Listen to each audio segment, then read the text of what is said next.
नमस्कार दोस्तों, BR07 news में आप सभी का बहुत बहुत स्वागत है। दरभंगा में एक बार फिर से घटी बड़ी घटना। जी हां दोस्तों, यह जो दृश्य आप अपने स्क्रीन पर देख रहे हैं यह आजमनगर मोहल्ले का है। आपको बता दें कि यह क्षेत्र विश्वविद्यालय थाना क्षेत्र आजमनगर मोहल्ले का है। बीती रात यानी कि 29 तारीख को एक ट्रक दुकान में घुस गया, जैसा कि आप तस्वीरों में देख सकते हैं।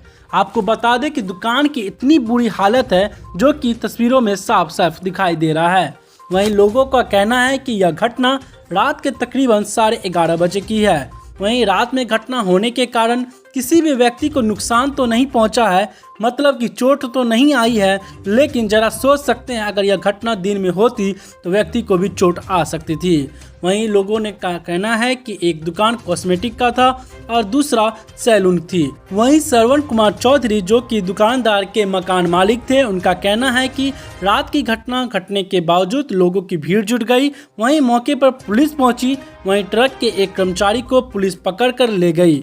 घटना के बाद श्रवण कुमार का कहना था कि 10 से 15 लाख का नुकसान हुआ है। वहीं सैलून वाले का भी कहना था कि 1 से 1.5 लाख का नुकसान हुआ है। तो दोस्तों, अब देखने वाली बात होगी कि किस तरह से नुकसान की भरपाई होती है और इस तरह से गाड़ी चलाई जाती है तो उन पर क्या कार्रवाई होती है।